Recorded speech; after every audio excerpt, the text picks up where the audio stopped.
Nirvana means in Sanskrit, blow out. That is, exhale the breath. Welcome back to the podcast. I'm sitting here with Tren and diverida. What's up? Welcome back, dude. Yeah. I might hear a little reverb on my voice too, but it's all right. It's kind of cool. A little bit. A little bit deep in there, you know? Yeah, a little bit's all right. So how you guys doing? I might immediately take my flannel off. Good. It's a Tuesday today, May 13th, and feeling good. It's nice outside. It's so beautiful. Yeah. I got a little sun earlier, hit the gym, jumping into the pod. Nice. Excited to have you here, talk about some photography. Yeah, man. Get Thanks a little deep for in having me. Sorry. Oh, you're good. Get deep in the creative world, you know? Yeah. Yeah, we got two rad photographers here together to talk about some killer shit about film. I guarantee we're going to be talking about film. I love film. I wish it was a little more cost effective for me personally, but one day. Is that much more Same. expensive? It is, yeah, well, compared to shooting free photos on my digital camera. Yeah. Yeah. It adds up quick. But you wanna just tell the viewers a little bit about yourself just to catch them up a little bit? Just a little rundown. My name's Trenity White. I'm a photographer in Eau Claire, Wisconsin. I do a lot of commercial work. I'm a father, and I don't know, I like fishing a lot. Fuck yeah. So those are pretty much my main things. Photos and fishing. Yeah, pretty much. Being a dad. I love that. Yeah, the dad thing. We should talk about that. That's crazy to me. Yeah. Yeah. Is there ever a time where you how do you know when to take a break from taking photos, or do you? I mean, I don't consider myself a photographer, but I do like taking photos. Do you ever have times where you just take a break, like you just mandatory take one, or does that even happen? I think it's very personal. Yeah, I agree. Yeah. Taking a break can be weird sometimes, but also kind of refreshing. But I feel like when I stop, I lose inspiration really quickly. So I feel like I'm always kind of just doing it, but try not to make it feel like a job. Yeah. 100%. I don't know. I totally feel that. I'd love to learn a little bit more about you, because this is we're kind of meeting each other a little bit on the podcast. Yeah. But so how did you first kind of pick up the camera? Were you pretty young, or what's your story? Yeah, so when I first started photographing, it was a little bit in high school. I was interested in it, but I didn't really know, much about it. And I learned a little bit in there, and there's still film in school. Mm-hmm. But it was transitioning into digital during that time. And I actually I had a mentor not long after high school. It was a guy named Eric. He was this older gentleman, super cool photos. He's really big into portrait photography, very, very strange portrait photography. And it was really weird to me to look at his photos. He did a lot of nude bodies, but with like decomposing animals and things like that. Like it was very strange. Never like showing any like frontal nudity or anything like that, but like curled up by like decomposing animals and stuff. It was pretty cool, and I just thought it was super unique, even though like my work is nothing like that. I just thought it was cool what he was doing. And he's really personal with people. That's funny. And I always like to... That's wild. There's a website I'm trying to think of. It's not like... Maybe it's like DeviantArt, or like... it's not... Model Mayhem is popping in my mind when I hear like girls next to like dead deers and stuff. I like remember that stuff from like searching. Yeah, he was into that a lot. I don't know. It was really cool work though. It was unique. I think he was very big in... He was a Marine for a long time, and he's really big into like life and death and stuff like that. So it was a lot in his work. He showed a lot. It was cool. Yeah, that's what got me kind of going. He inspired me a lot just as like a person. He's a really good dude. So hell yeah. Yeah. I love that. I mean, it's important to meet people that kind of push you towards like being an artist, I think a lot of people when they're young, they really want to be artists, but then without that little nudge sometimes, like it just doesn't happen. Like for me, my biggest mentor back then was like my photo teacher in high school. He was so like good to me. Yeah. And like without him, like I don't know where I would have even gone. Probably wouldn't have even graduated high school. I had him on my 10th episode. It was kind of fun.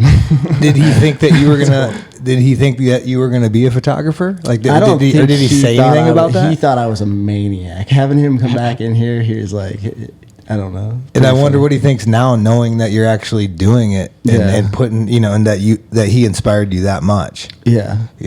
Well, yeah, it's funny. Yeah, I think he was smart enough to kind of see the signs of me being a little bit of a maniac on the way out of school. Of like, oh, this kid's gonna get himself in some trouble, and right. But without that guidance from somebody to pull you into there, gets a little hard. Even the dude, the guy that you were saying that taught you, what was his name? His name was Eric. Eric. Shout out Eric. Yeah. Having that willingness to go ahead and throw those things together and then show them to somebody that's new at the trait, like that. Yeah. I remember people used to think he was like so creepy because I was like a younger dude, and like he was like this like 40-year-old guy, and I was like always hanging out with him, like taking photos and stuff. It was pretty weird. It could throw that out. I mean, I was like 15. Oh, you were young. That's young. I was pretty young. That's not like when I got heavy into photography, but I was doing it at the time. I feel like I got heavy into it when I was about like 21. That was when it really makes sense. Started hitting me more. What made you go heavy on it? Just the love the love for it? Music. Oh yeah. I always loved watching performers. That was something that inspired me a lot, was just watching people do things that they cared about a lot. And performers were one of those things. I always wanted to do more tour photography and stuff, but life didn't really transition that way. Children, things like that, but that's okay. Yeah. Like, I feel like that's not, I mean, I still get to do a lot of musical arts, so I'm okay with it. Totally. I love looking at pictures of artists.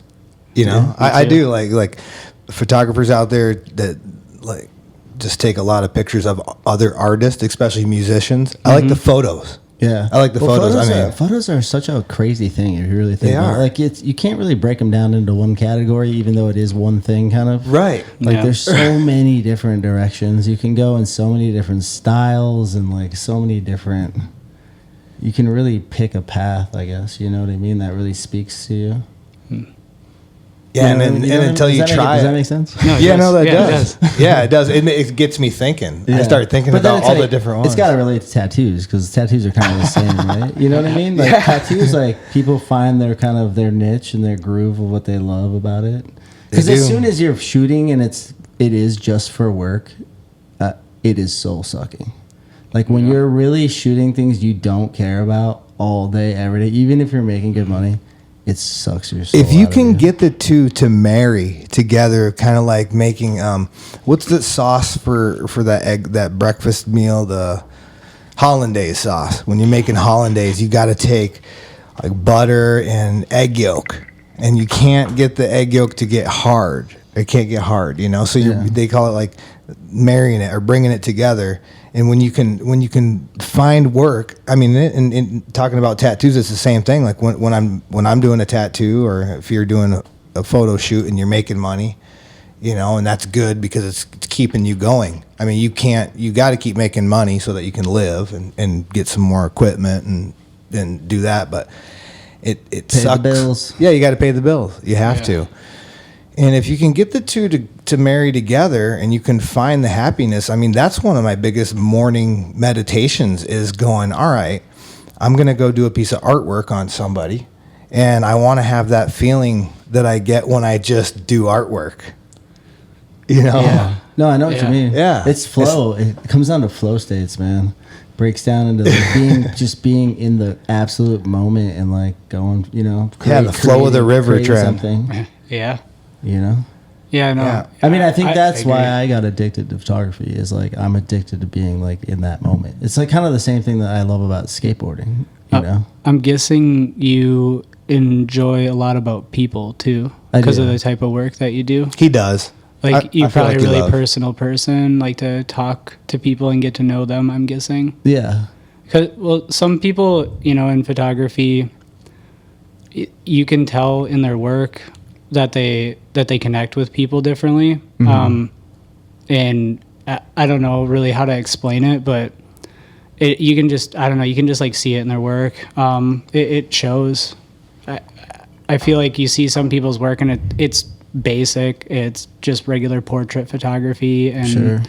I don't know. You can even see that in commercial work and entrepreneurial work. Like some of it has to be like exact, but then when you get to like add some creativity, it's cool when places let you do that too, like heavy contrast or just playing around. Yeah, totally. I totally get what you mean. It's kind of the same thing. It's interesting. I used to think, like, as I get older now, I feel like it has to do with like aesthetic taste a lot too. Yeah. Like where like you might even have that really amazing shot that people will connect with, but maybe you're not picking it. You know what I mean? Yeah. Where like it's in there, but like, because even when I look at things that I've shot like say 10 years ago and I look at it now and I'm like, how the fuck did I not see this? Yeah. You know what I mean? How did I not Yeah. know that this was so much better than the shit I put out 10 years ago? But there's a lot of pictures when you guys are shooting, especially once digital did come out, and it'd be neat to hear you guys talk about the change, because our age group was from the film to the digital, and when it just switches over like that, it's so new that you don't really understand the benefits of it, like right off the bat. That you can just take tons of pictures. I mean, think about this. The guys in the 70s were like really thinking about their shot and going, oh, I hope I do this. I hope I can nail that.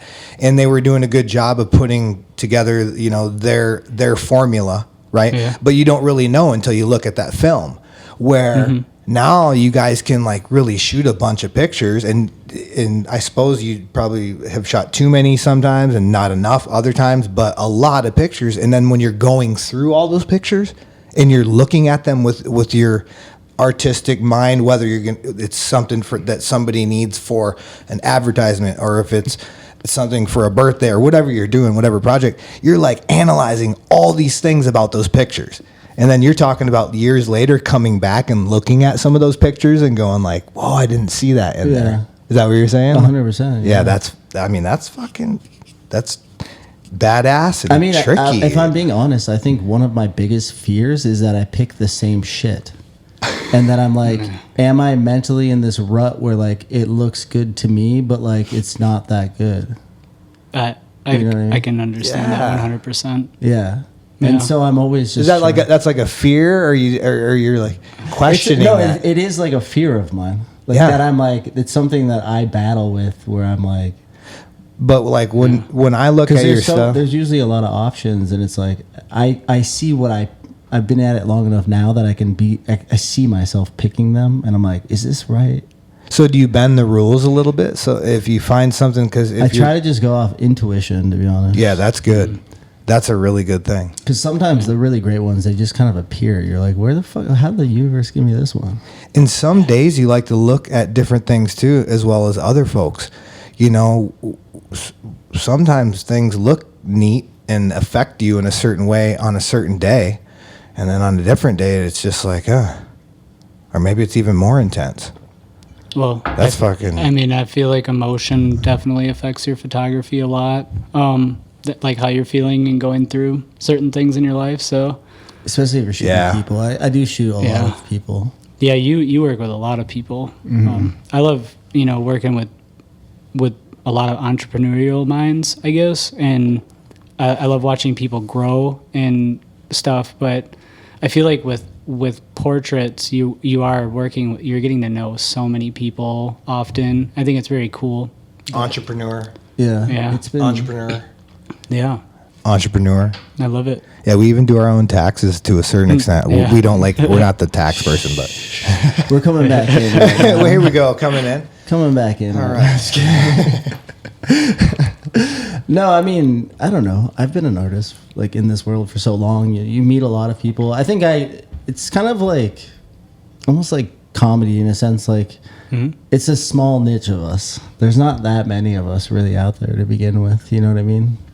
Like people that really care about photography, or people that really even care about the film world these days. I feel like right. Still, I do think it's got some popularity, but it's still a very small percentage of people. I think people like to look at it. If it's put in front of their face, they're going to check it out. The format now and the platforms that we have are different. Yeah. I was just looking through a photo book the other day. Just a good old photograph book, and falling apart a little bit, and it makes it real. I don't know if people do that much anymore, but if they get an opportunity, I think they will. Like if I see Yeah. a book sitting there and it's got photographs in it, I usually grab it. Yeah. I mean, I do. love making like small little like just I'll print photos for my family and stuff and just stash them away in the safe and stuff and just leave them there and come back to them. I think it's cool. I do like printing like stuff like that a lot. Yeah, tangible stuff, real Yeah. stuff. Yeah, things, stuff yeah. yeah. things you can hold. That's the one thing about the darkroom is like there is something cool about being able to be like, well, I made this in the darkroom for you. Yeah. Yeah, what's the You know dark? what I mean? What's the dark room for people that don't have a clue what the dark room is? It's a dark room for developing film and Okay, so when It's you're very doing red. when you're doing film on a camera that's not digital, it takes the film. You gotta bring it to a dark room or what? yeah, it's a whole. It kind of depends how you're getting it, what you're getting developed. Oh, okay. And how. So if you're gonna get, say you're gonna get some 6x or what's a normal size? Oh, you're talking about like sheet paper. So I mean, it depends on your enlarger. Like my enlarger downstairs can probably do a pretty decent size one, but not too huge. But then it depends on the size of the paper you buy in the store. Yeah, so whatever you But want. then I think I haven't done darkroom work in 20 years. And you probably aren't gonna do any, right? I'd like to. I mean, if I struck the lottery or got enough people to subscribe to my Patreon, Yeah. then I might bring a darkroom back to life. That would be I do nice. have the Yeah. entire setup downstairs. I would like to see. I'd be interested. Everything but the water bath, pretty much. But I have a sink down there. That would be something. But cool it's to watch. money. It's just money. It is. That's In time. Yeah. Because I also have the printer, so it's like, which one would I rather put the money into? And have you done any darkroom stuff recently or planning on it? Or when's the last time you did darkroom work? Tren? Yeah, a couple weeks ago. I'm still, but not really a dark room. We're using a bathroom. I love that. We were just developing film in my friend Paulie's bathroom. Shout out to Paulie, awesome film guy. Yeah. Are you like literally using the tub? Yeah, so we are a lot of times we have like the little canister and we're just like literally fiddling with it in the darkness. The crank. Like he'll be cranking one, I'll be cranking one. Sure. And we're trying to like sit there in complete darkness, no red light, nothing, just Because complete. you're just developing. That's the real way just to the do it. negatives, All yeah. right. I was thinking water baths for the Nope. prints. And then so we're just doing negatives and usually scanning them in, just kind of like harboring negatives in a case. Oh, for okay. one day. That's What- different. Is it like E6 or what are you guys doing? Yeah.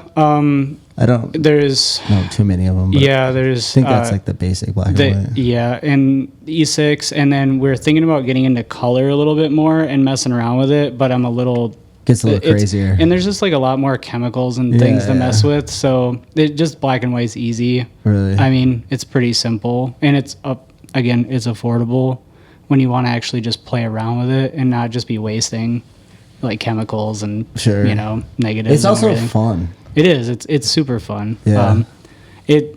I feel like back on like the subject you were talking about switching over to digital and like just blasting shots all the time and stuff Yeah. like that. I've been actually trying to like move backwards in that world. Like that's why I actually bought like a slower camera for that reason. Like everything that I do is like going backwards because I want to focus more on like what photos I'm actually taking instead of just blasting photos Just real away all the intention. time. Yeah. Yeah, because I feel like even when I shoot like concerts, I actually enjoy shooting my older cameras because it makes me focus on what's happening on the stage instead of just like popping a bunch of shots off and being like, oh, this one's cool. Like I don't know. I Yeah, don't want for to do sure. that. Like I want to think about the light, and I love using like artifacts from like reflections and like Totally. whether that be like a cell phone or a pair of sunglasses. Sometimes I'm like Okay. fucking with it, and trying to make I'm cool. always doing that. Fuck yeah. Yeah. You were doing some shit on a photo shoot the other day. Yeah. And I was like, what the fuck is he doing? As far as And it turned out I looked Sorry.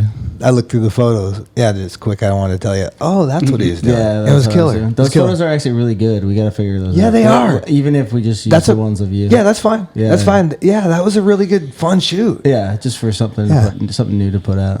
See, You, photo you can vape in here. It's all right. Oh yeah, I know. I just didn't want to just be like ripping it right here and it's loud. So I had a point though. I think intentionality is like important for sure. But Yeah. then when I worked with Peter, he really convinced me that when you're doing portrait work, like just fucking, if you want those real natural moments, just Well, no, I mean, I agree with you Just in certain situations. Yeah. Just That hardcore. Yeah. And so going back to that, what I was going with it is looking through them photographs after you did that many and finding that one or whatever, Yeah. Yeah. because in that mindset where folks used to be having to really think heavy about it, and then once the came out, I mean, it was just killer, right? Yeah. But then it's so much more to kind of look through.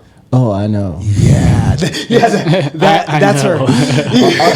He's like, oh, that was a different tone. That thing is a fucking. I wasn't Yeah. prepared for the files that thing would give me.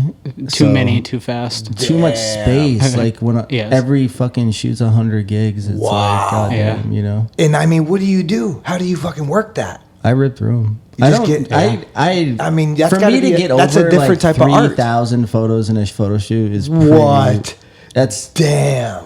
rare. Usually I'm in like the 2,000. It depends what Yeah. I'm doing. Still a lot of photos to rip through, though. Wow, like that's a 2,000 lot. photos it gets taxing. You do Oh, yeah. that. That's I don't hard. have- Yeah, it just depends what I'm doing. And so, do you look for a certain thing? Say you're going through a set of 200 of them. Are you? And it's like, I mean, Well, if you put it this way, if I do say I'll just go off a recent shoot I did, like Yeah, yeah. 2,500. My top selects are probably 200. So there's a Okay. lot of crap in there. yeah, You got to go trim her up, you know. yeah. And so, and finding those is just like you got to have an eye and for your time. You know, Yeah. say you're going through. I do believe a good shot is a quick shot, and I don't fuck around. I just, you know me, I do so many so many different options so quick Right. that it's like Right. that's where it adds up. You just keep changing doing lots of changes. Like per look, I keep looks pretty fast usually. Nice. I don't know. Yeah. I was trained in like fashion, so I'm always Yeah. kind of thinking in that like looks, and that's kind of where the portraiture kind of comes out of too. Yeah, I love it. I mean, I love the way you shoot. Yeah. You know, but Yeah, I mean, I'm gonna keep shooting till the day I die, but I'm kind of scared for photography in the long run. really, Yeah, I just think we actually missed it. The better days to be in photography was like the 60s and 70s and 80s when they had agree. massive budgets and they just shot film and wow. there was no internet. Imagine that. Imagine that. And you just had to roll with what was on that film. Like there was no going back to that day or that's that where look. that Polaroid book comes from. So like photographers would shoot Polaroids first. That way they could that way they could see what the light is kind of looking like. So Yeah. like all of those Polaroids for that book is kind of The pre-shots the pre-shots, yeah. and the look and kind of looking at it. Do you do that at all? Like pre-shoot? Yeah, pre-shoot with a Polaroid? No, Do not you? anymore. I mean, I'd have to have the right camera. 'Cause Oh, I see. You, Yeah, need, you need a like that they would shoot with a back, so you'd put like a 35 or probably a 120 back on, yeah. and then they would put a Polaroid back on. Nice. Yeah, I there's a camera, the Mamiya RZ. The 645 RZ. I want to get it again, but they discontinued the film. But then I saw some guy online who's 3D printing it, so you can just put regular Polaroids back into it, and I'm like, fuck. That's pretty sick. I think I might have Yeah. to get back into it if I can get it that cheap. Yeah, I've never just seen the, that. That's the, cool. the glass and like just the exposure control. Yeah. Like just being able to really be like, okay, I know what this is gonna look like. They're an awesome camera. Yeah. They're super cool. I've never really got to play with them, but I know a few people have had them. So I love all these angles. yeah, Yeah. Are there no pun intended. are there are there any like inspirational photographers that you kind of grew up like loving, like I don't know. I mean, like photo history vibes or no? not too much. Like I really appreciate a lot of photography. I don't really have like people that in per se, like when I look at bodies work, I try not to, I love looking at them, but I don't really study them too much. Certain things like light, I study light a lot. I love light. Fuck yeah. But if I look at too many people's work, I feel like I start like pulling it in. I really suck in like other people's styles Sure. really easily. Yeah, I noticed that mean, from the beginning, yeah. so I have to be like careful. Like I love looking at it, but I just like kind of skim it. I'm like, oh, that's a really cool shot. Like one, you know, like there's a couple in the books that I looked at today, and some of them just like they're like locked in there now. Yeah. Like, and it's like I need you to go because I don't want to like just think about that one thing. Sure. It's hard for me. With that, I do struggle because I don't want to look like somebody else Sure. at all. I totally feel that. I take the kind of the opposite approach. I just like saturate myself with fucking everything. Yeah, Yeah. I mean, I understand the mindset of both of them. I can understand oversaturation, and I can understand not getting to see quite enough to I mean, that when you don't look at other people's stuff, that you are just taking from what you have seen. Like I've seen Ansel Adams. And I mean, I was inspired by that black and gray work when I was a kid, and I wasn't even a photographer at that point. I mean, I learned some stuff, but I just like black and gray stuff, and you could look at that, and then now I look at it, and I mean, it's just what it is. So I don't know how I can unsee it really. Yeah. But getting into like people that he inspired and they inspired, and like people that are random, like you get into people that do random crazy shit, but you love looking at like tons of work, and I like that too. Like I like looking at it all to see, because you end up forgetting a lot of shit too. And so but you'll pull in colors and pieces. You were recognizing color schemes that you've been doing recently. Yeah. In work that was in that book that was done just fucking years and years ago. Yeah. And I mean, it's cool to even, see that. Yeah, the way you're doing it and stuff. Yeah. Color is another beast. Yeah, that's a whole nother, that is. I feel like That takes the God voice. probably one photographer is, I mean, I love the black and white work a lot. But I really like Annie a lot too. Like Leibowitz? yeah. Like I love her work. It's cool. Legend. Yeah, I mean, I feel like it inspires a lot of photographers probably. Who's that? I don't know who that is. Annie Leibowitz. Okay. She's got a pretty cool story. She came up with the Rolling Stones. Yeah. She Yeah. came up with Rolling Stones? Yeah, and then like conquered fashion. Yeah, in a very unique way. I don't know. It's really cool. You mean she came up through the magazine? Or through the band or what? She toured with the Rolling Stones early Oh, on, and okay. that kind Oh. of built her legend. Oh, and okay, then I see. From that, she was like a New All right. Yorker and fucking Nice. took over Yeah. Nice. advertising.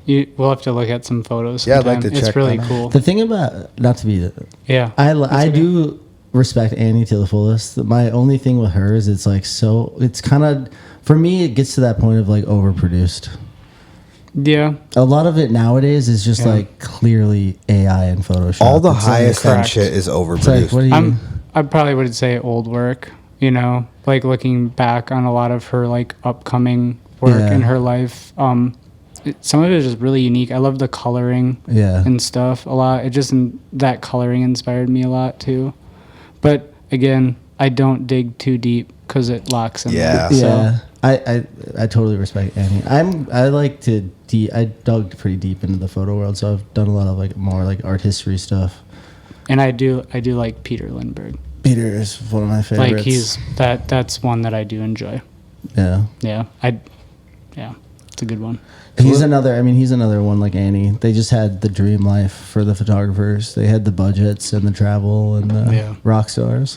So what's the deal with red? Red Red- what? What's the deal with red when you photograph red with black and gray film or whatever? If you turn it black and gray, does red just like Turns out like is it gray like if is it it's like on black and is it white. like the most medium gray that you can get? Is that what is it like a not a good color? Because I've heard that it just doesn't turn out right. for what, black and white, red and black and white. Yeah, vision? like if you have the color red. it would be like a light gray probably. More than Oh, really? likely. Yeah, I just heard I like to break all the rules. I love shooting artists in red too. Like they say, oh, red's the worst color to like pull out of a photo. Oh, I see. And everything. And it's like half of my photos for music is shot in red light. And I love all of them. And a lot of people have always been like, oh, those photos are cool. And it's like, Yeah, it's the ones that everybody says that are shit and they don't like. So What do I think you- that red can be used really in a Fuck really yeah. cool way. But I think red it's hard to get red to work for people, and that's why they hate it. Because red, if you're not exposed red, it gets like real washy. If it's only red, right? Yeah. Red light, You're talking about doing color, not black and gray, but color red. yeah. Yeah. But in black and white, I think it works fine. Yeah. I just always heard certain like red some filters some and weird stuff. myth that This it's like podcast is in black and white. yeah. Yeah. Yeah, so there's nothing red really in here. Oh, maybe a The little bit. chairs. Yeah. They I got a don't. They're not tone. really in it, but No, but they'll have good shadows on them because they have texture. Yeah. Ooh, there's another one. So what's a quirky thing that you do that nobody fucking likes, but you do it anyway, and you say "fuck it" because I'm gonna just do it, or something odd? Other than shoot nudes in Eau Claire, You shoot nudes in Eau Claire? a few. Nudes. I've done a few. Then a couple. They're gonna go in a book at some point. I'm gonna start another angle this year. Nice. Is that going to be the name of your book? That's my follow-up book to my big book. Another Angle? Yeah, Yeah, it's a cool name. another angle. Yeah. Great name. Well, it's a Angles- great name. It's a good name. I mean, I got banned. My old name used to be Visual Dirt, which I guess I did have to grow out of that. Shout out to Visual Dirt, Brian RIP, Parrish. Brian Parrish. I think I shout him out on every. He complained to me that Oh, I shit. didn't shout him out on the first one, and now I've shouted him out on every podcast. What? I was gonna say, you didn't do on the first, Brian. That's Anyways, coming back in, I lost my train of thought now. we're talking about colors And books. and books. I No, know when I second do name. books. Yeah, Yeah. another angle. But yeah, I mean, I lost Visual Dirt, and then I was like, what is another cool name to come up with in the next 30 minutes? Pretty much Angles is where I landed. And then It's just that quick. Yeah. Did you ever remember Visual Dirt? Did you see that one? yes, Did you? Yeah. I did. I'm I RIP. don't remember who. RIP. I don't remember where I seen it, but Probably someone hating on me. Yeah. no, I don't think it was a bad thing. It was probably just from some person who I was talking with. Yeah. Yeah, that was a long time ago. So where are you material. from? Are you from here? I grew up in a tiny ass town called Cornell, Wisconsin. Shout out Cornell. Yeah. Don't shout it out. Dude. No, it's a beautiful place. The people are weird though. But then I moved to Eau Claire right away. They're Like, weird in Eau Claire too. Yeah, well, At like 18 then, or what? What's right away? I'm like 17. Oh, I was hanging out in Eau Claire around like 16 though. How like old coming are you? down. I'm 35. 35? All right. Yeah, A little younger than me. yeah. How old are you? I'm going to be 39 next month. All right. Fuck. I'm the young one. It feels weird. Should feel good. It feels good, but usually I always feel like I'm hanging out with everybody and I feel old, but I don't know. People are like, "Oh, you look like you're like 20." It's like, nope, 30. You do look really young. You do Well, look really young. that's a good thing. I Yeah. mean, you guys look pretty young too, so It's the Just for Men's, dude. yeah. Shout out. Yeah. Otherwise, I literally look 55. The stressful life I've lived. What about where do you think inspiration comes from? A higher consciousness. What kind of higher consciousness? I don't know. I think it depends what Just the fact that we might have been planted here and we're the aliens, Mhm. and we don't quite know and have pictures of everything quite yet, or recordings, but we want them and we might get them someday. But just the fact that we might be the aliens that's the inspiration right there. That's where I get it from. That's a good one. We are the aliens. Yeah. Do you ever think that all ideas are just like a giant cesspool of information, like somewhere else, Kind of. like and you just like latch onto them? Sometimes. Yeah. I kind of feel like, I don't know. It's hard to talk about this without it breaking down into like religion. And We don't other have to things. get yeah. No, we don't- Which I don't believe in anything. Right. But I do believe in like the universe, and I do think we have shared consciousness, and there's all these interesting studies where like you'll teach a rat something in London and then all of a sudden they start doing it in New York. Yeah. And I'm like, Yeah. what is that? No, I agree. You know what I mean? Yeah. Yeah. And then like, where do ideas come from? Because I believe in the muse. I believe that if you show up with discipline towards creativity, you will actually get progress no matter what, as long as you show up and try over time. You know what I mean? Yeah. And it's like the ideas, you don't know where, like, I'll wake up, I'll have no ideas really. I just know I need to get to work on this shit. And then 2 hours in, I'm like, all this amazing shit is coming to me and I'm not sure where. Yeah. Does that make sense? No, it does. Ideas are a weird thing to me. I think I think it's also strange when, you know, like some people say, like when you're going to bed, why do you have so many good ideas when you're like shutting down, like, and then you forget them? Mm-hmm. Like, why is it at that time people say, well, it's because you're relaxing and there's like less like stimulation through the day? But sometimes I don't know. It makes me feel like it's like connected somewhere. Sure. I don't know. That's interesting. Yeah, it seems like a lot of my ideas are in the morning or at night. So like my best ideas. Really? A lot of times they're early in the morning. Early in the morning, really early. The best for me. Yeah. To just get up and get into something creative. Best time for me. That's good. At night, I'm usually shutting because I burn so hot throughout the day. Yeah. And then It's when I'm laying down though, and I'm like almost falling asleep. So I journal in the evening, like ideas, because I forget them. Otherwise, I don't. I also think of song lyrics while I'm laying down. Do you journal, so- Max, too? Do you write shit down a lot? no. You don't? I, Oh, you got your board. I've tried drawing. You got, no, just all your ideas, like what shit's Journaling? coming to you, or you know, I not love a whiteboard session. I used to keep a journal, but it's just the routine of it, and it just doesn't work for like. I don't That's know. okay. I try. mean, yeah. I mean, I have it's, to be it's like not really, easy, but the only time it's ever worked is like when I'm an assistant for someone Yeah. long term, where Yeah. I'm like, I need this now. yeah. I just like night journaling to remember things for the next day. Cause like you know, like when you get that killer idea when you're laying in bed, and then Yeah. you forget it the next day, and you're like, and then you just can't remember it, and it doesn't. Sometimes they don't come back. Yeah, And it they're sucks. slippery. Ideas are slippery. Yeah. man. for me, a lot of times it's like, you know, whether it's in the morning or later on, it'll be like right after I smoke a bowl of weed, you know, Yeah. and all of a sudden I'll be like, kind of breathing it out, and all of a sudden have a totally different mindset, and then all these things, like all this intentional and unintentional information that's come into us through all these pathways, and then it kind of gets regurgitated, and there's like all these thoughts out there, and we're trying to put them together in little patterns, which we're enjoying a lot of times. But then we get fucking stressed out about something, you know, and then it changes the pattern, and it glitches over this way and that way. But all the information, and even religion, and even this water, the flow of water, and how fucking it feels so good, and it's so natural, and you know we're supposedly made up of a lot of water, which I think we are, you know. Mm-hmm.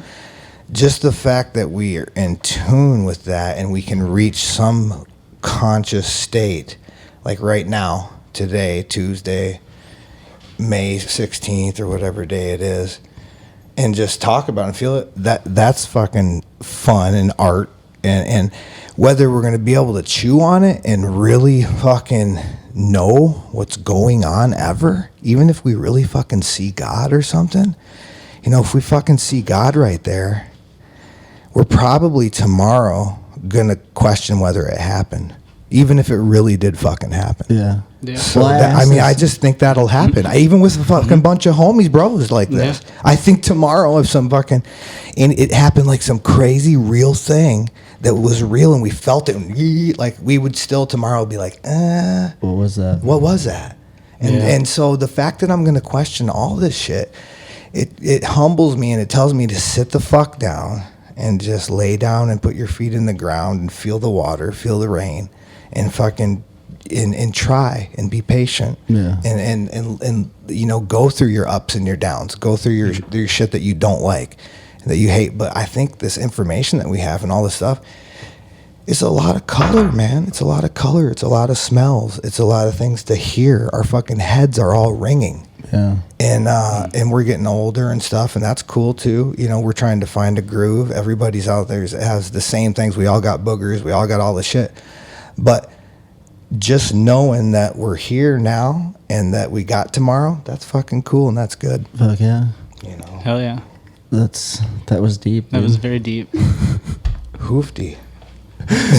But it's interesting. I mean, it's funny you say that, you bring up like connecting with God and things like that, and like well, not God, but like something. no, I that's know like, what you mean, know, but like by putting like your feet in the sand, like air, Oh, yeah. well, air quotes God, right? yeah, connecting to good. But like like I was gonna say, like at least I've done heavy doses of psychedelics, and we're to the point where I'm like I've tasted and kind of felt that higher power, and then you wish all this good intentions and all these other things. You're like, man, I kind of feel like I figured life out, and then you go back a few weeks later and you're like totally the opposite, and you're like, Yeah. how do I like plug into that energy more often without actually taking like a fucking couple grams? That's You a know good what I mean? question. And how That's do a you, fucking how good do question. you stay in that moment, because things they feel so alive and so real at that moment, you know what I mean? Yes.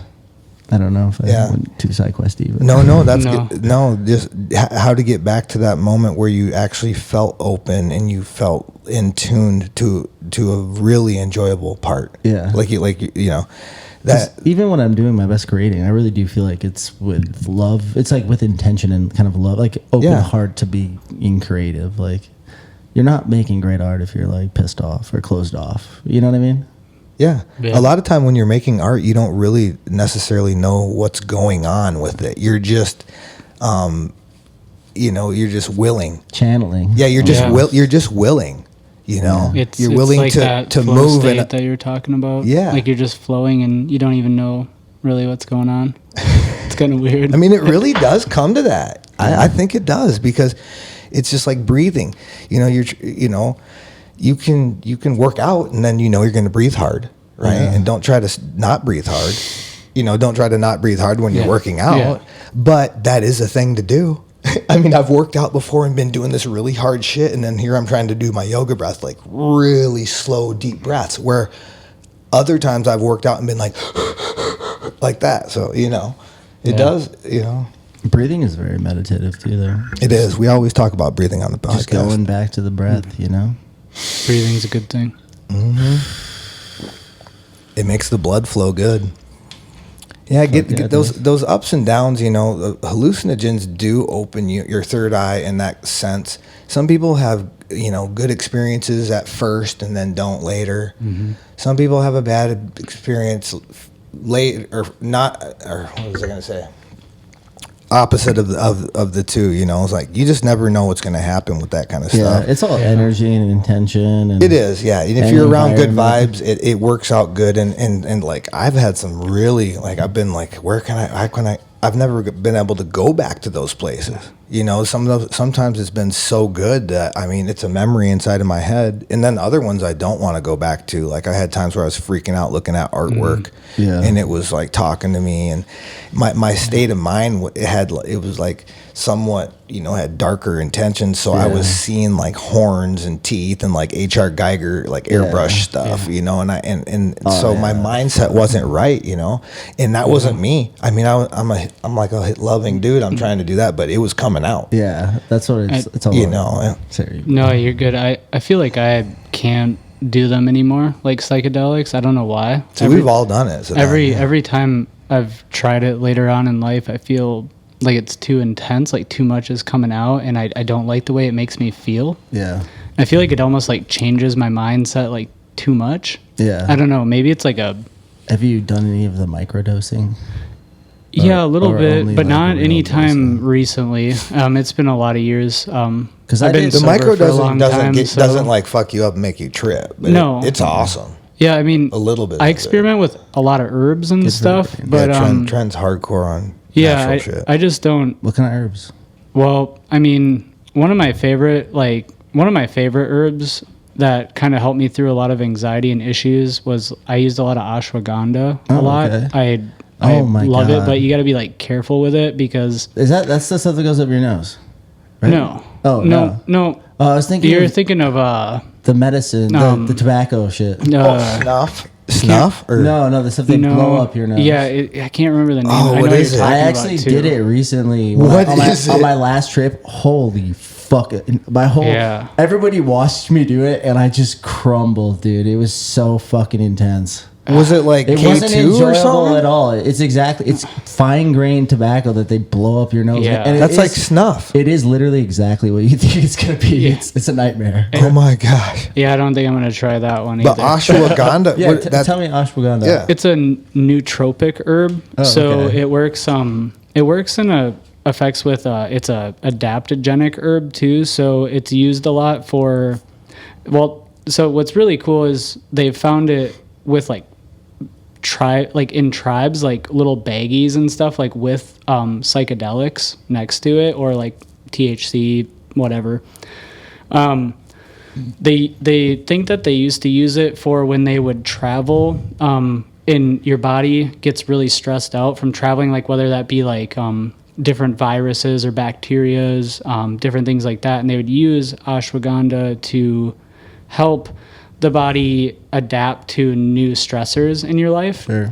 So I played with that a lot, primarily with anxiety, because I was also dealing with that really bad. I was playing with like psychedelics a lot again, and sometimes I don't like psychedelics. The reason why I don't like really fuck with many drugs anymore is I don't really want them to change me. Like I like where I am, Sure. like mentally. Yeah. And I'm scared that if I do too much, like something's going to change that, or I'm Sure. going to lose something that I have that I enjoy now. Sure. Yeah. But I also am not like against it either, by Yeah. any means. But the microdosing thing is something I've always wanted to maybe experiment with a little Sure. bit more. See, I'm the opposite. I'm like, how do I change this? How do I fix this fucking mind of mine? But you're never afraid that like it's gonna like it get a little bit glitchy. I know enough about psilocybin now that I don't think it's possible. So you're mainly talking about psilocybin and not LSD. Yeah.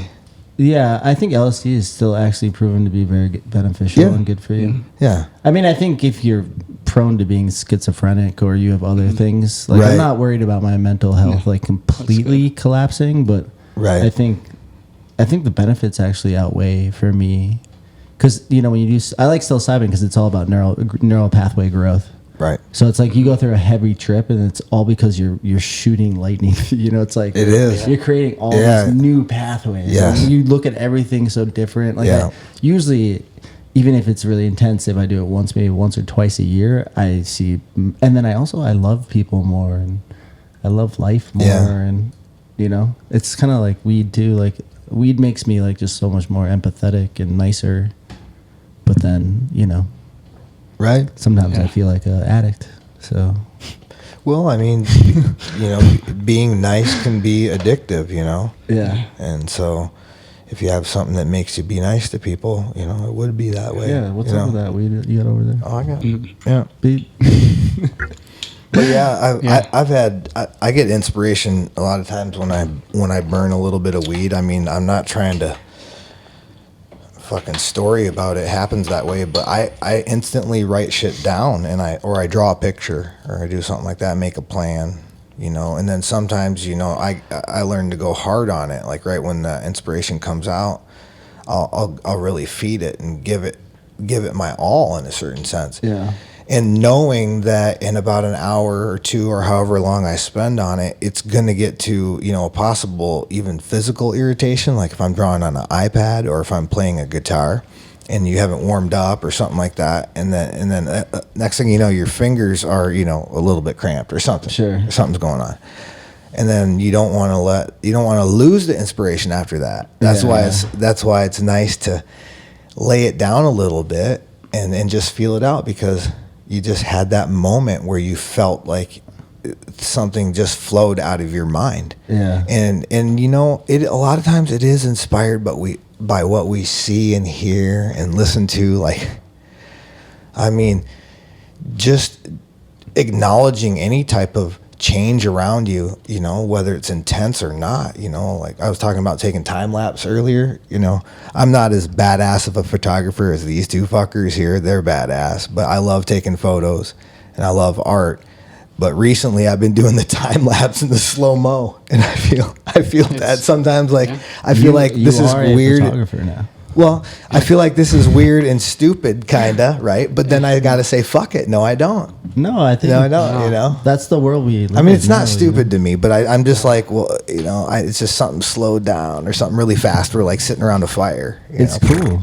Yeah, I like it. I don't know. I try to encourage people to be creative in any way they want to. And you're so visual to begin with. It makes sense that you would connect with it and want to use it as a tool to get your vision out. I got to take some photography classes when I was in elementary school because I got picked out of the class, and I actually got to be in a dark room and do the we actually had to learn to do it with no red light. Yeah, in the dark. In the dark we had to go that, and we had all the little like cat litter buckets with the chemicals in it. Yeah. Thank you. And so yeah, Yeah, it's super cool. time. I agree though. Finding like anything to be a creative outlet is pretty cool. It doesn't matter what it is. 100%. Yeah. If you can make a Yeah. little money from it too, like fuck yeah. Yeah, that makes it nice if you can do that and That's find that balance. That's an interesting topic on Yeah. being creative is finding a way to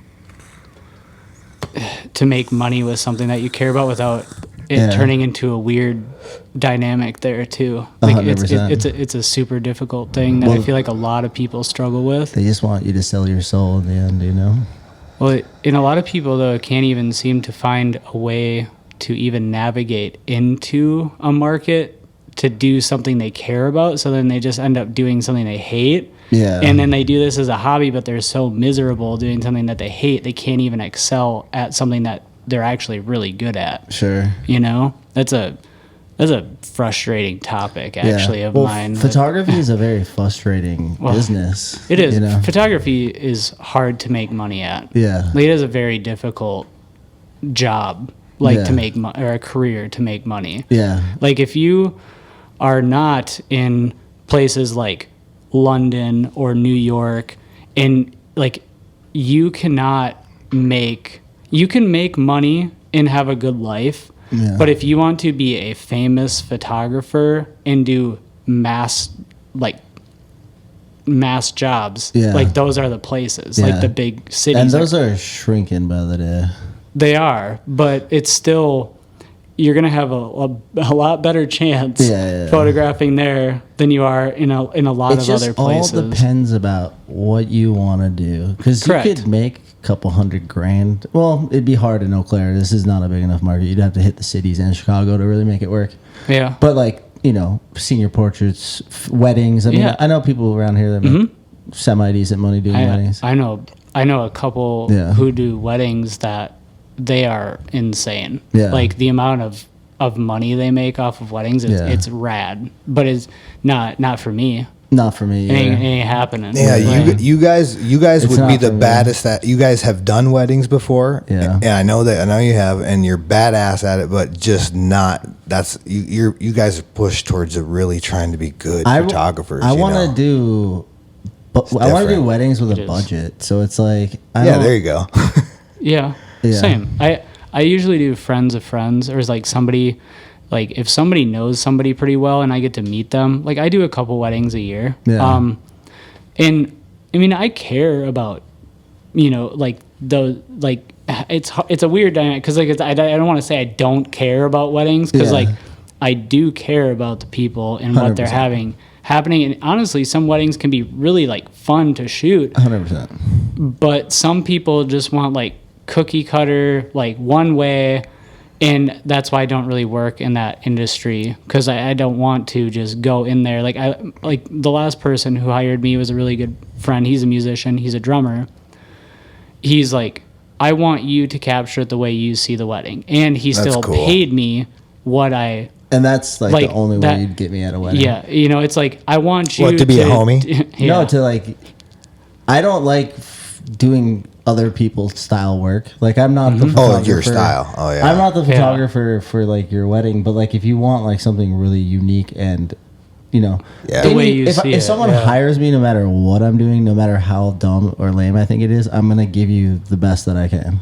Correct. I'm just gonna get in there, whatever we got for tools. There's so many photo shoots are so crazy. It's like you can have absolutely no budget, or you could have $30,000-$40,000 in equipment budget. So it's Right. like, and then being able to perform on those levels. I feel like I'm out of the room for some reason. Getting somebody to understand that. But you know, that's hard. That was the hardest because I got so spoiled so early on. Like moving to New York in my 20s, like getting into that world, I just kind of assumed that like those budgets would always be around. Yeah. And then it's like you don't want to do things because it's like you don't have a budget. Yeah. And then it's like, well, how do I stay at this level of like commercial work without having the tools to really do it? You have to have all those tools. Because I'd like to do a wedding with like 20 by 20 fucking solids and a bunch of silks and like just make it look epic and huge. And yeah, it's hard to get it in that creative sense. I feel like it'd be pretty difficult to get somebody to probably. You got to have millionaires. You could. Yeah. Yeah, No, I'm just saying like 10 grand for the wedding. I'm just saying it's pretty, like around here, it's pretty difficult to land a client like that. You know, around here you won't find Yeah. like that. But I get it. It would be pretty sweet. I do have somebody that I do know pretty well who only does about like 3 to 5 weddings a year too, and they focus primarily only on destination weddings and like friends of friends. And I mean, that's pretty cool work. You get to travel, you get to, you know, take some killer shots in places that you've never been before. Yeah. Like that kind of work's pretty cool. And sometimes that's kind of where I've found myself with any type of work that I don't want to do. If it's like something that is unique experience, it's like, yes, I'll do it. 100%. You know, like why not? Like why wouldn't I do it? I guess. I know. Sometimes I wonder, I'm like, why don't I ever market myself towards anything else? But it's okay. I mean, it's cool to be like locked in, like what you have a vision, like, and that's okay. Yeah. I think it's difficult. I think And it's for me, difficult. it's just keep it moving. I don't know. When I die, I want a body of like a bunch of different things that I've done. So Yeah. right. I want to be taxidermied when I die. I don't know. I kind of did so much in it with the level that I wanted to get to that like now I really just have evolved to have different goals. Like I don't necessarily want that high paced fashion life anymore. Like I chose not to go back to New York or LA, you know. But you loved it. I love being creative, but now I don't like. I'm not good at like kissing ass like in the marketing world forever. Yeah. Like I'm not. There's so much nepotism in that world where it's like you have to know someone or be related to someone, and I just got sick of working for other people who I didn't think were as good as me, and it just like I don't know. It just wasn't for me anymore. I felt like now I'm like I want to create something that I can be true to who I am and create work that I want to create, but then, you know, keep it going, you know? I mean, it comes down to like the podcast and like Patreon. Like ideally for me in the next like 5 years, I'd like to see my Patreon bringing in enough money where I really don't have to. And I think it's kind of slowly getting there. Yeah, it will. Yeah. It will. And then it's like you can travel to do editorials for yourself. Like fuck chasing magazines. Like just create the platform that you could then shoot whatever you want, right? Yeah. Right. I think it'd be so cool to make a zine. Like even 10,000 people that pay you $1 a month. Yeah. You know what I mean? It's gonna work, And dude. there's 5 billion people on the planet. Right. Something like that, you know? Have you tapped into much of the world market at all? No, I don't know. I mean, I've made some random purchases overseas on my Patreon for sure. Like, I mean, every now and again, is a weird Europe currency will do the pop same in. thing we do with TikTok and like Facebook and Instagram? I mean, I see my buddies in Germany got Instagram. I think that's the big one. Yeah, there. they all have social media. Yeah, so mainly Instagram. Yeah. Man, I don't Instagram think should all be of them paying do. people, man. I think they do. I think I made like 13 cents last month or something. Really? On Instagram. You actually got some from Instagram? There was literally. I'm not even kidding. That's good, dude. Instagram, will you please pay Max more money? My and sister Trinity? my sister is crushing it on that tip for like TikTok and stuff. Yeah, there's some people that are TikToks to pay out, man. She does like I mom can't- blogging shit, and that shit, man, her numbers are fucking way Dude, bigger than mine. It doesn't matter, man. All of it. Like we were talking about dehydrating kimchi the other day. I'm like, man, I should just record this That's a and whole podcast show right there. everybody, Yeah. show these people that I don't know what the fuck I'm doing, but I believe it's going to come out good and taste good. Yeah. You know, like I mean, just show them like, hey, I'm trying this shit out right here. I did the kimchi. It turned out good, but now we're going to do a reversal on it. We're going to dehydrate it. And actually, this is Trinity's idea. He's like, bro, you ever thought about just dehydrating it? And I'm like, because I have like 3 dehydrators. Dude, it'd be a seasening, dude. You could like add scoops of it in like your ramen and stuff. That's a cool. It'd that's be a cool delicious. It's another process, You but could sell that shit. it's and there you go. You know, like with the selling thing, it's like, okay, so here we go with the ideas now. Since we're recording this, we don't have to write it down anymore. We can just watch the podcast. But now you're dealing with trying to get somebody to invest in this like product thing that you have that is like, you know, it's a tangible thing that's got to be done in a kitchen. I can come up with the label. I understand the labeling and that kind of shit. But to get it out there, and then all of a sudden, the first thing you got to do when you sell a bunch of crazy shit like that is give it away for free, so that people talk about it, and it's got to be good. You know, what I hate to say it, but you really got to keep giving until. But I feel like there's a market for that stuff. Pretty well known. Oh yeah, people like that shit. I mean, get it on one of them, the Momcasts, the podcasts that are like she's making. Some, you do? I have some. Yeah, I'm locked in for our other business. Oh, so yeah, I have a spot. So yeah, he has a Silvasano.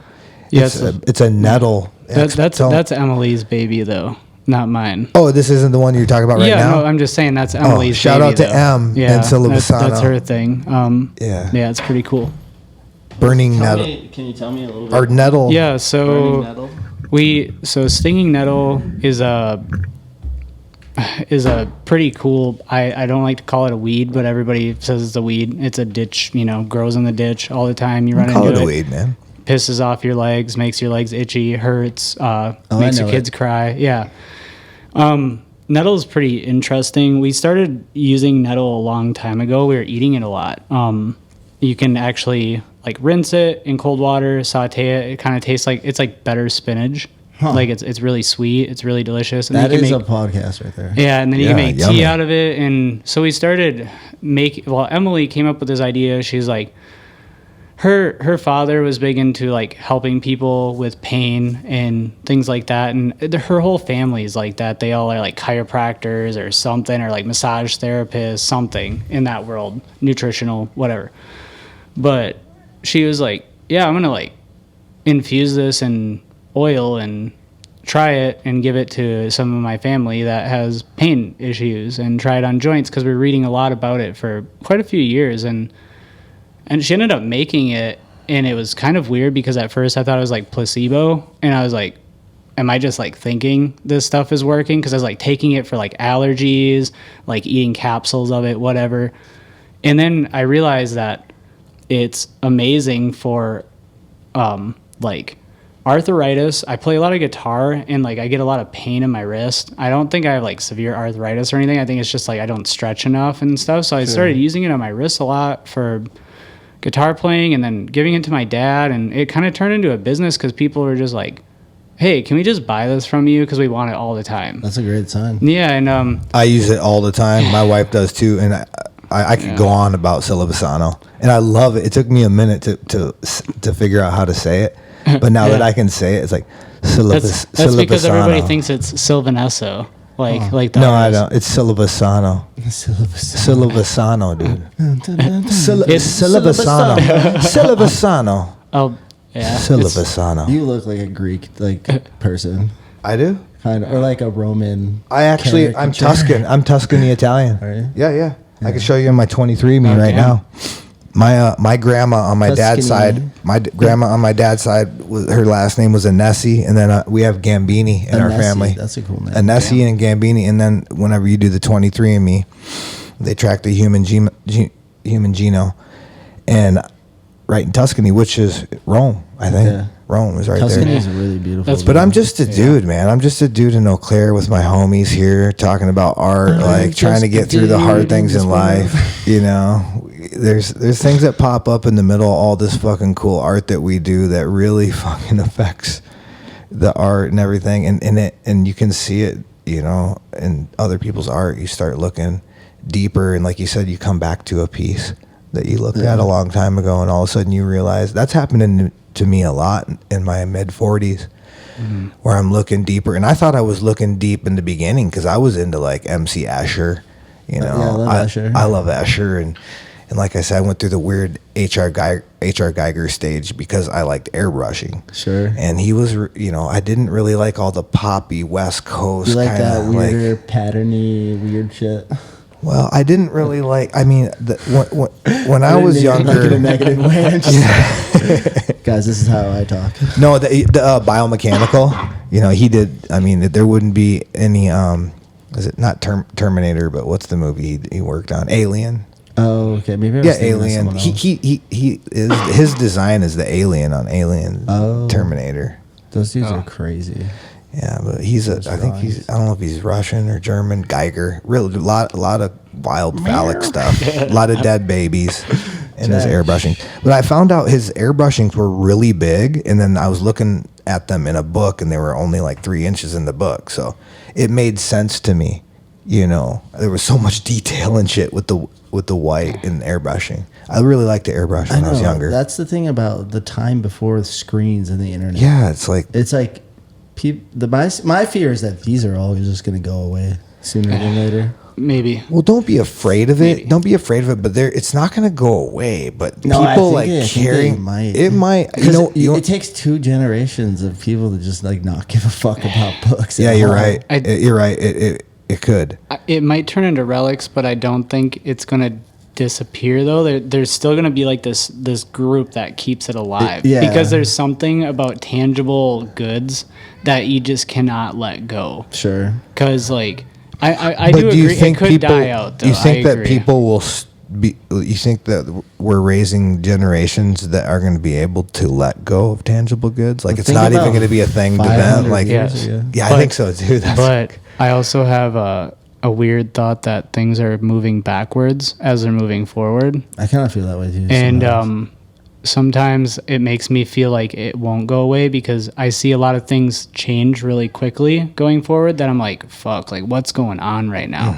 But then like I take a step back from that and look at other things and it's like we are also going backwards as we're going forward. Like things are like there's so many nostalgic things coming back because people are realizing like some of the things were really cool. Totally. Like it was a really Yeah. unique time. And little tape decks are coming back. yeah, like I think like some of that stuff like vinyl and all that like vinyl's never and- going to fade. but it made this weird comeback, but now everybody's selling their vinyls and all their shit. Like all the younger generations, because they're like, like this is kind of cool, but like I realize I can't afford 15 grand in vinyls, you know? yeah. And they're like, I'm just gonna go back to Spotify.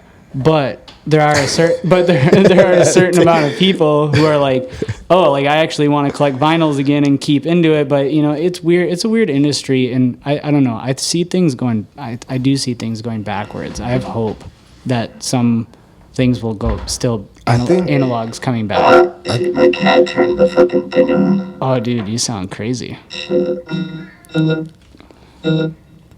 Hello. There we go. Oh, yeah. What was your cat's name again? Jack. Jack. Go Jack. Jack. He was doing a little editing. He was showing how things can move backwards and forwards. You know, I think yeah. Yeah. I was gonna say we're an hour in. You guys want to take a pee break, or Yeah, let's take Sure. a piss break. I think I'm ready for it after that. All right, guys, we'll be right back. Guys, we're back. We're back. Back. Nice little bathroom break. So, when are you gonna do your first book, dude? How long have you really been shooting? Like, did you hit the 20-year mark yet, or what? No, I'm at shooting like professionally, I'm about 10 years in. Yeah. Like actually like going hard with it and making it a business. Time for a book, dude. The first decade. Yeah, I know. A book would be cool. 10 years in. Something personal. I have a lot of personal ideas that I've wanted to do. Yeah.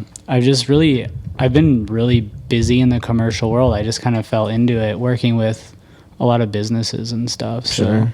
So I like it. Like I'm not like unhappy doing it. Like I enjoy like helping other people grow. Yeah, I've worked with a business the last like 3 years, like branding them has been so fun watching them grow, Yeah, I and being love able to that. help and be a part of it is cool. Marketing and stuff. And I also, Oh, I forgot my sunglasses. I think it's cool working with, like any type of person growing and watching them kind of go along with you. And I don't know, I just think that kind of stuff is sweet. I don't know. I'm about that. Yeah. So I like being part of like a creative team too. I feel Yeah. like that's one thing that I kind of around here has been a little lacking in my life, but I just kind of started doing some stuff for Azara and their website, and like we're gonna try to do some stuff with them, which is kind of fun. yeah, that's cool. What's the company that you were working with?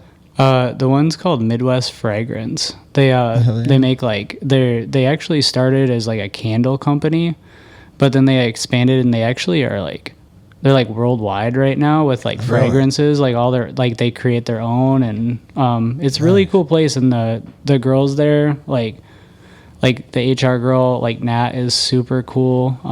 And yeah, McKenna and Doug are the owners, but McKenna is dope too. They're really fun to work with and cool people. It's very cool seeing like motivated people in business. Like they have an idea and they make it come to life and they like stick with it. Like the discipline aspect. Yeah. That's why like You got to do it. I really like. That's why I feel like I'm friends with like people like you and others too. Like you're very like you know what you want, Yeah. and it's cool. Like you stick with it and you make it's a good business and something you care about. Right.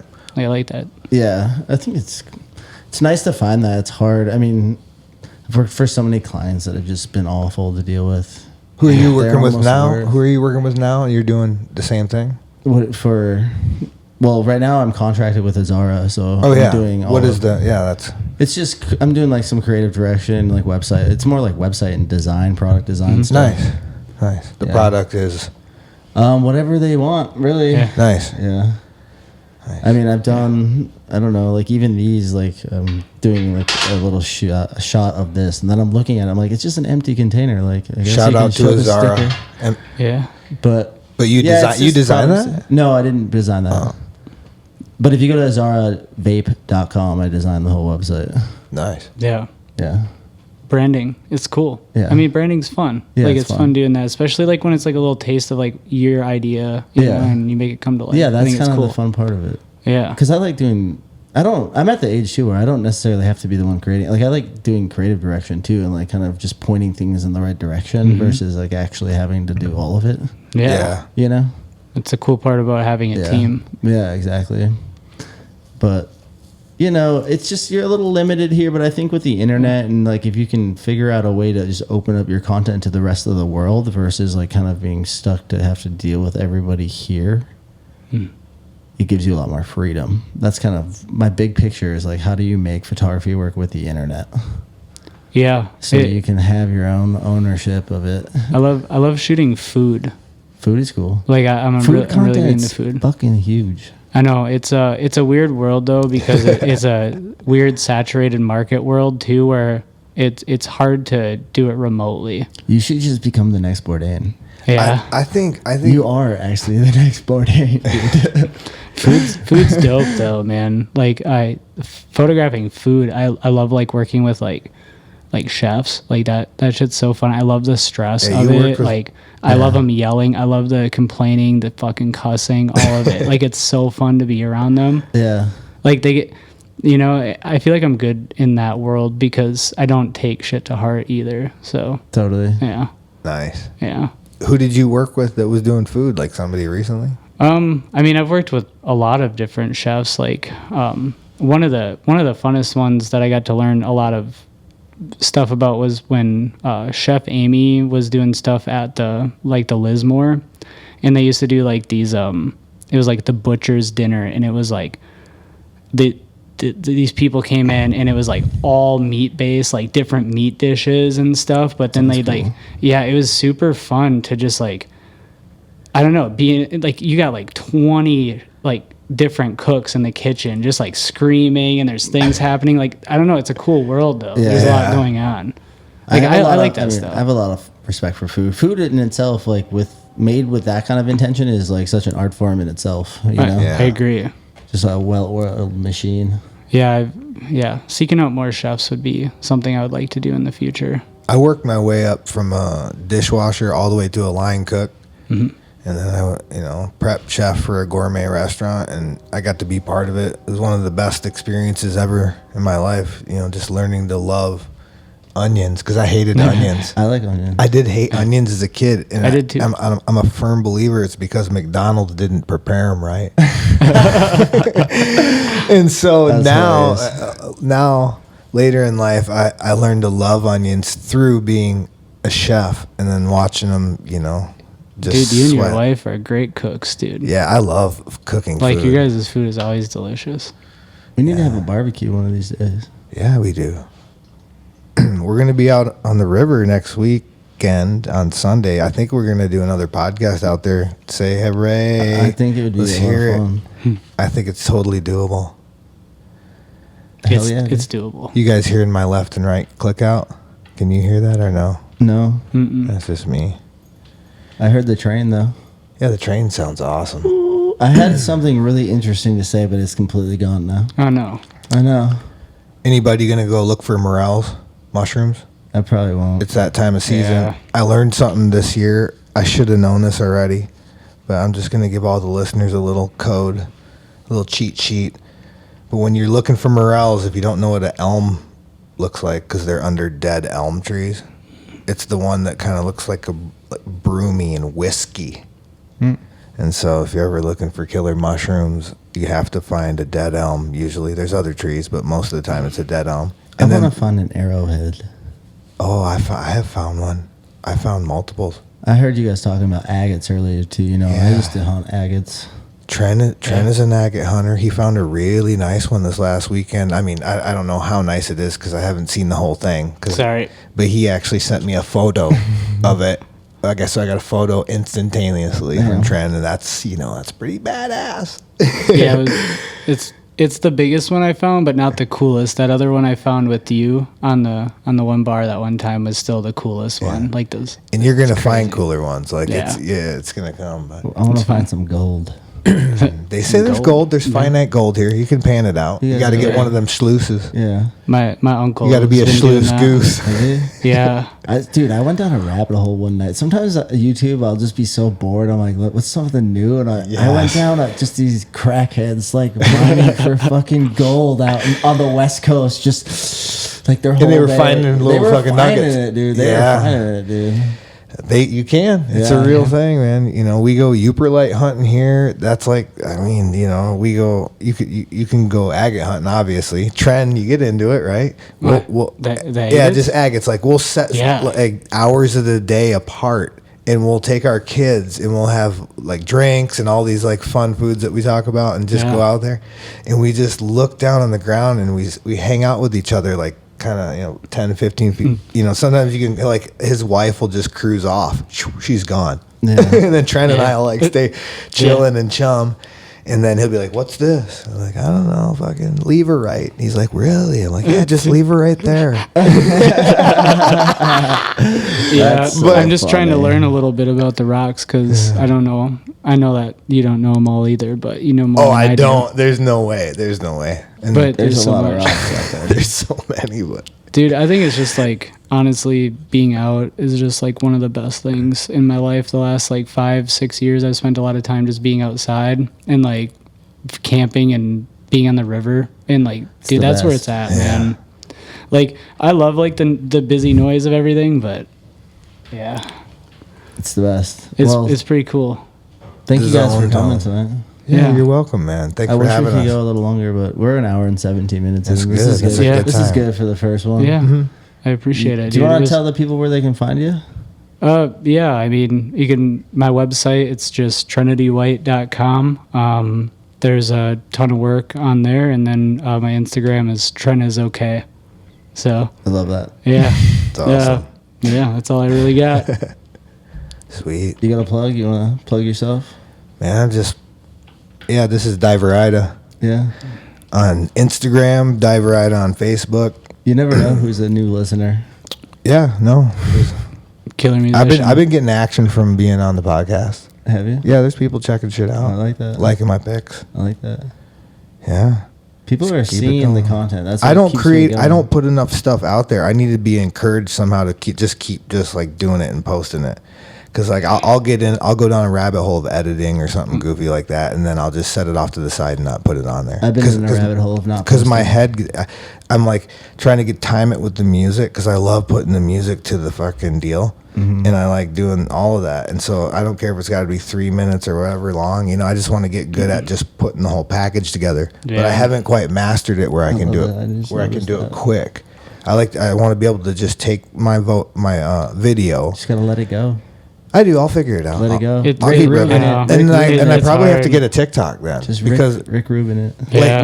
like if you do it on TikTok, it goes on the rest of them or whatever. You can get it to go on Insta and fucking the rest of them if you just do TikTok. I don't do TikTok. Dude, I might leave social media. Them dudes. Oh, you're gonna. I might. I've Do thought it. about Website it. only. How do I make? It goes through my mind every day. Website only. Just Oh, brand website? yourself. Just brand yourself. Website only. Yeah, you're Just right. QR codes. Just bring them right to you. Nowhere Yeah, else. there you go. You heard it right here. It, Between the lines. I've thought about it. it's just about people seeing it. I understand. Yeah. If I didn't have to use the Well, just the platforms, I little wouldn't. snidbits we like. We like watching these little fucking 30-second things. And if it's got something to grab me, I'm gonna click. But I don't want to click for too long. And that's just a weird fucked up addiction that we have of having these little cube fucking things in our hands. I mean, I you're get it, right. yeah. You know. We're now talking about podcasting clips on a podcast. Yeah, It's we're- kind of true though. I mean, I like to it's all true unplug. stuff. I unplug and I'm at the river and I'm agate hunting, right? But when I'm not unplugged, I'm fucking plugged. Yeah. And That's so, hilarious. yeah, No, I feel it. I it's get real. you. Well, guys, thank you Yeah. so much Awesome. for coming again. Yeah, later. thank you, Peace. man. Guys, bye. Nirvana means in Sanskrit, blow out. That is, exhale the breath.